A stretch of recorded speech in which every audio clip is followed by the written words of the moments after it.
Camber is such a freaking voodoo word.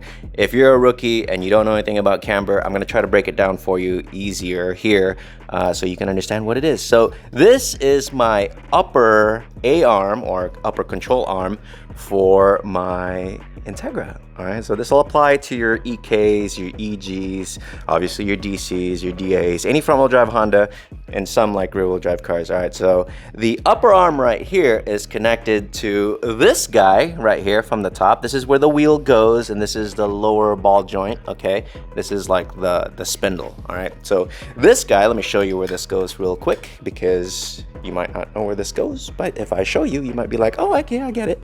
So it goes up there. All right, so upper control arm makes a lot of sense, right? So this block right here is actually adjustable, and that's what controls the camber.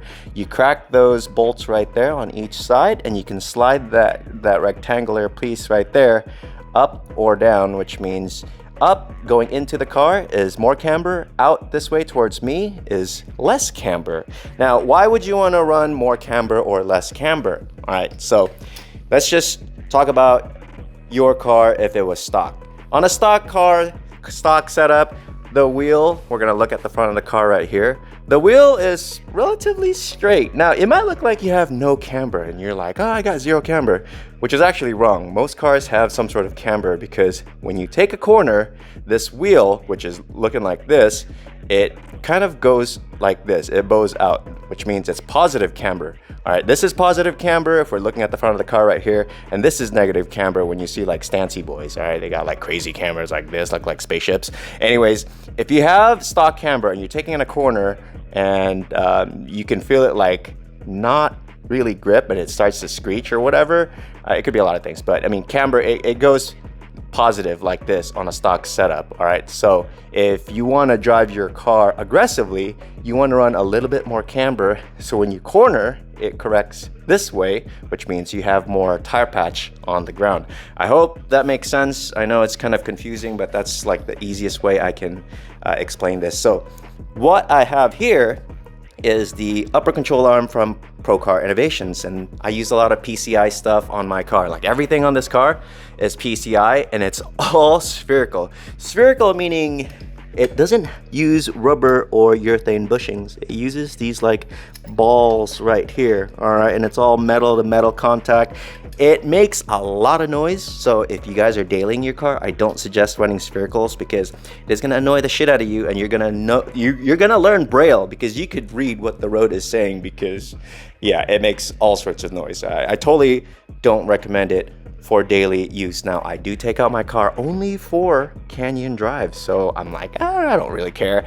It is loud when I drive. I feel like my suspension is louder than my exhaust, but it doesn't matter because the trade-off is insane. With sphericals, you have super sharp response, like absolutely sharp. With rubber bushings and poly, there's a little bit of delay because, you know, the things flex and then you turn, all right? With this, it's direct because it's metal to metal contact. Now, I suggest anyone with a Honda to get PCI products because they are so freaking beefy, dude. And if you guys have ever used other brands' upper arm for your camber adjustments, they're kind of a pain in the ass. And sometimes they have these tiny ass bolts that slip, and yeah, I mean, I used to use a Skunk one, and no offense, I do use other Skunk products, but their upper camber arms are not amazing. They have these like cap screws on the top, and they're tiny, they're M6, and they are prone to slippage. When I had my EK, I used them, and yeah, I wasn't happy. So when Brian came up with this design from PCI, I was like, dude, let me try those out. So I actually did some sort of R&D on this one right here, and we made some changes, and now this is the final product. It is absolutely amazing. Changing your camber is so easy. Like I said, you crack these bolts right here on the corner, you slide this guy in and out, and that's it. Now, if you're curious, what camber should you run if you have a front-wheel drive Honda? I highly suggest people start with like -3 and -2 on the rear. Right now, I run around -3.8 in the front and -2.5 on the back, and that's how my car likes it, and that's how I like to drive. But yeah, if you're not sure, -3 in the front, -2 in the back, start it out and then see your tire wear and, you know, go from there. But that is the gist of Camber, and hopefully you guys kind of got something from this. Now, if you're running a stancy ass car and you're like, I don't even care about performance, I just want to use Camber to fit my freaking wheels into the wheelhouse. All right, so like my Porsche right here, I absolutely don't drive this thing in the canyons, and I just want sick fitment.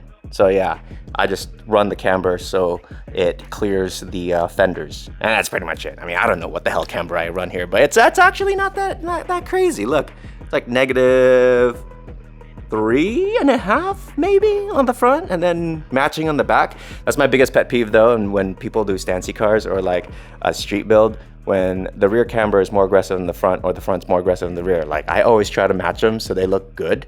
But yeah, for performance reasons, they're definitely not gonna match, especially if you have a front wheel drive. The front is gonna be more aggressive because the more camber you have on the front, the more grip you have to a certain point.